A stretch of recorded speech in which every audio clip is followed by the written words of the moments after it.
Hi. So I'm preparing a brief video here.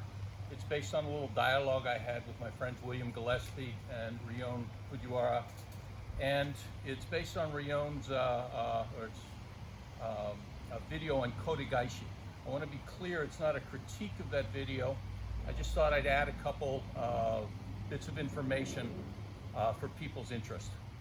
Now, to start with, let's give a little history. Until the end of the Warring States period, joint locking techniques were last-ditch efforts when somebody was stabbing you. And this was called kogesoku, or koshi no mawari. And the real focus of training was on grab and stab type techniques. Once the Edo period started, that became the basis for what became jujitsu in a very peaceful society.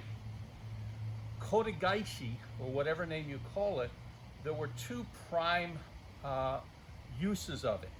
The first use was when somebody grabbed you. They grabbed their wrist, they grabbed your shirt or something like that, and you were doing a wrist twist.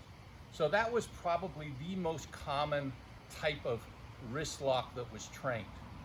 One thing we see in Aikido that probably didn't exist as much of a way of training, other than a flamboyant way of training, is disarming a sword, where the person cuts with a sword, you sidestep, and then you do a wrist lock to disarm with the sword.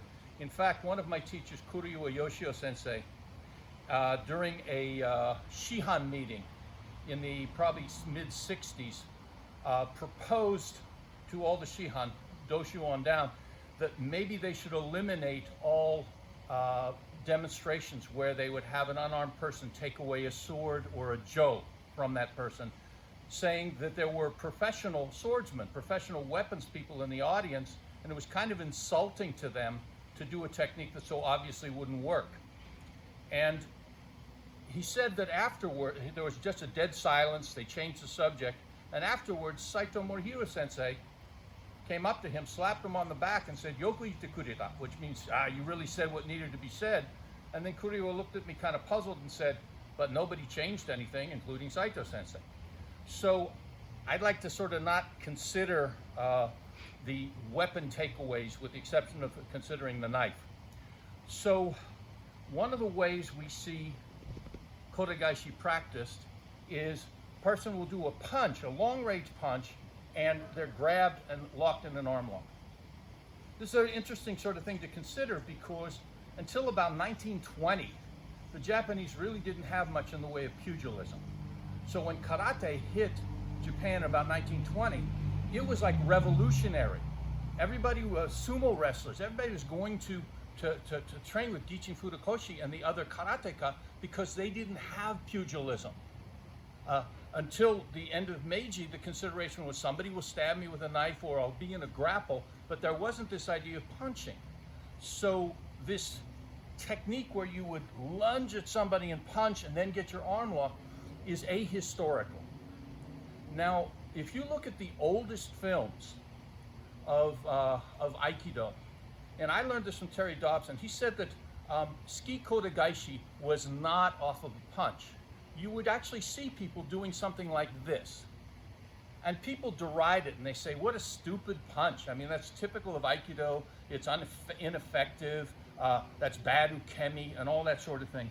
The truth of the matter was, in the Edo period, here's the kind of thing they considered. I didn't dress up in cosplay, but imagine I've got a kimono on, and the sleeves of the kimono were like your pockets. That's where you carried your coin purse and things like that. And that's where some guys would carry a blade. And they'd be walking with their hands tucked in their kimono sleeves. That was kind of cool, right? Just like walking like this or whatever. And what would happen is, if there was somebody that wanted to stab, they would let that knife drop by the hip. And they would just be walking past. I'm going to move back so I don't get out of the frame. And they would come forward like this. Right? So the idea here is, you wouldn't see a strike coming. It's here, here, here, and just in that stride, that blade would come out. So consider, you're walking around, and at the last second you see a blade, you pull back, all that does is stab. Now tenkan, a really tight tenkan, actually makes sense. Because that's all you've got. You can't sidestep, you can't pull back. The knife is right here, this much, and look how tight it is.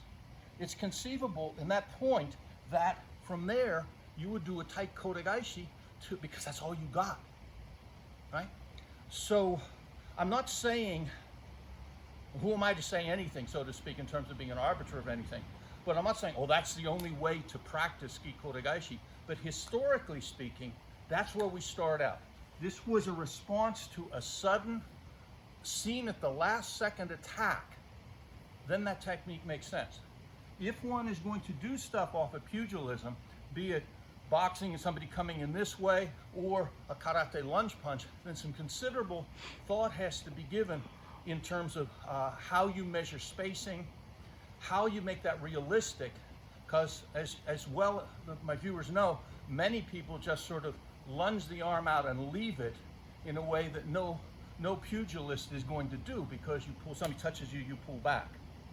So just on that point, I wanted to offer that for consideration.